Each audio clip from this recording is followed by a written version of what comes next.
Mr. Chairman, thank you. Thanks for all the input on this. This is one of those things that most folks outside of D.C. are not going to pay attention to at all, but is extremely important for the functioning of not only the Senate, but of the administration in trying to be able to get right people in the right place. So I appreciate all of you spending so much time helping us think through some of these issues and to be able to talk about it.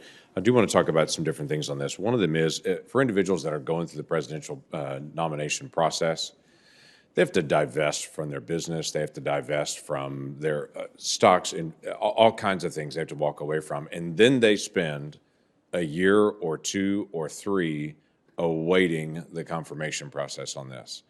Well, that definitely encourages people not to take these jobs. And we create a discouragement from people to say, I would do that job, but it may take 2 years to go through it. And I'm not going to do 2 years without my business, without income, and have to be able to sell my business and then not even be certain if the Senate's going to even take up my nomination at all. That's a terrible process. How do we get good people to be able to step into these roles when there's so much uncertainty at the beginning? So what would your suggestions be on how we handle personal finances of individuals while they're going through the process? Would it be a recommendation to say they have to divest from all those different investments if they take the role and are actually confirmed, or do they have to take it while they're going through the nomination process? Senator, thank you for that question. I'm happy to start, and I invite my fellow panelists to chime in. I am not an expert on the Ethics in Government Act, which governs the financial disclosure process. But I will share that what we hear from nominees and from transition teams and from people on Capitol Hill working on these issues is that as the financial products have become so much more sophisticated, that the act hasn't really kept up. And so there are so many challenges nominees face in understanding how different things they own will be treated and viewed. And it often will be months into the process before they are told that a particular managed account is not a mutual fund or not treated the same way and needs to be disposed of or mitigated in a different way. And it can be very challenging. So bringing additional clarity as early as possible will help people complete their forms and do so in an accurate way. But we also think it's important for people to understand what these jobs require, what public service requires. It is a different place. There's the responsibility of public trust, and people need to have a clear understanding of the both the privilege of serving in a presidentially appointed role and also the sacrifices that go with it before they say yes. Yeah, there's a different set of sacrifices, though, to be able to say to someone, I'm going to need you to sell your business, walk away from all your investments, and live isolated financially for the next year and a half before we'll give you an answer if you're going to get this job. Right. I mean, that's not right. Again, if they take the job on, that's different than you've got to sacrifice all this stuff, and then we'll tell you later whether you're actually going to get it or not. Mm-hmm. That's what I'm driving at. I have no problem with maintaining ethics for individuals that are serving in government, but we're talking about those that are literally in the application process at that point, that the Senate is still considering advice and consent on that. That's a whole different issue for me. And so I do think it's an area that we've got to be able to address. There's been some conversation about reducing the list. And I fully take on the responsibility of constitutional and trying to be able to deal with advice and consent on this. But there are some rules that are out there. For instance, the legislative affairs person for several of these agencies. Why are we doing Senate confirmation for someone that the agency is picking to be in relationship with us? So that seems nonsensical. Now, I'm not asking for a full list of it, but if you go through different positions like that, like the legislative affairs individuals and others that are out there, we're 1,200 some odd at this point now that are going through the process. The number, I'm not trying to get to a magic number. I'm trying to look at, as you look through the list, do any of the three of you see a number to say, this is more reasonable based on some of these positions that may not need the same kind of Senate oversight on it? Is it 800? Is it 900? Is it 1,150? So Adam, you want to take that on? Yes, although I must admit I don't have a number for Yeah, I'm not looking for a magic number. I'm just trying to get a guess.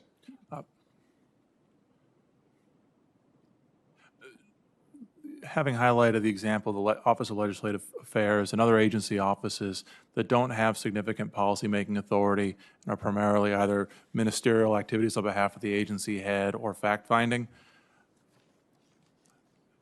25%. Yeah, be a decent guess. Simmons, you want to take a guess at that? I will. There are 137 approximately Senate confirmed assistant secretary positions. We would recommend starting with the presumption that those do not need to be Senate confirmed unless the Senate affirmatively decides they need to be because of the responsibilities of the job. Right there, if you just take the legislative affairs positions, you've got over a dozen that you would take off the rolls of Senate confirmed. And then Professor O'Connell has spoken also about part-time boards and commissions. There are dozens of them that are advisory in nature and we think could easily, without detriment to the mission, be converted. Mr. Connell, you want to be able to add into that as well? Thank you, Senator. I think the number is below 1,000. Of course, what is desirable is not always politically feasible. And I would start with the part-time boards. And Senator, if I could just quickly go back to your paperwork question and financial conflicts of interest, I do think there is a difference between the nomination phase and what happens once someone joins the government. And we need to spend more time thinking about what happens in that initial phase and how that may discourage people from entering government service. And I do think there's some that could be done with streamlining that financial paperwork, as that working group in 2012 indicated some of their recommendations are targeted toward financial disclosure. Right.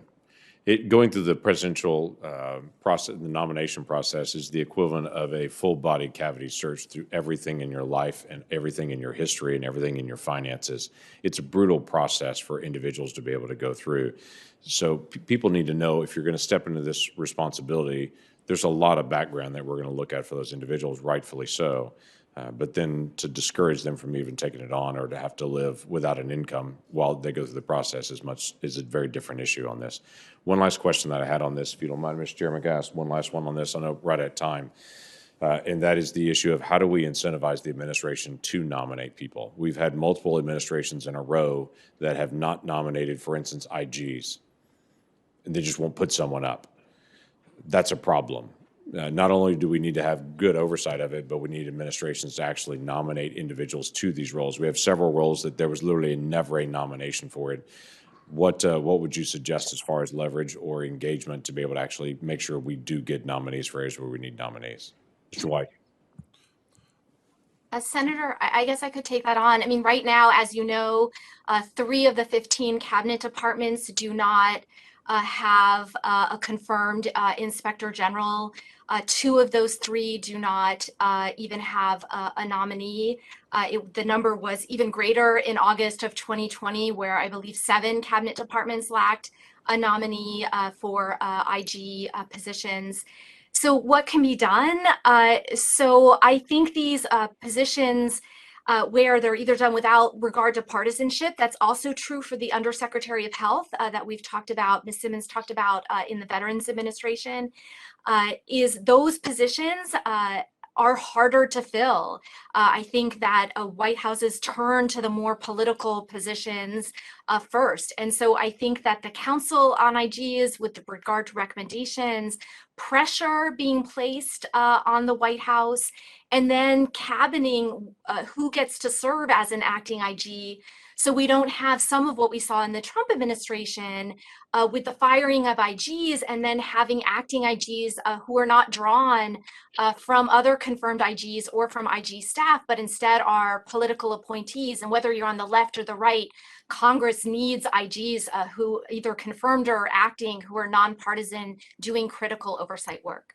Yeah, just to be able to keep this nonpartisan as well, the Obama administration in 8 years had several IG positions they just refused to ever nominate someone for, and they just didn't want the oversight in that area. So this is a nonpartisan issue, but we do have to have important individuals in that spot. Mr. White, you were about to say something. If I may, the bluntest tool for creating incentives for agencies to nominate and fill these positions would be to tie to the effectiveness of their substantive regulations. So any agency with policymaking power that they try to effectuate through rulemaking, any rules effectiveness could be tied to the filling of those offices, require the agency to have the full complement of Senate confirmed offices in place before any new regulations could go into effect. That would certainly create an incentive for the agency to act. Okay, thank you. Mr. Chairman, thank you.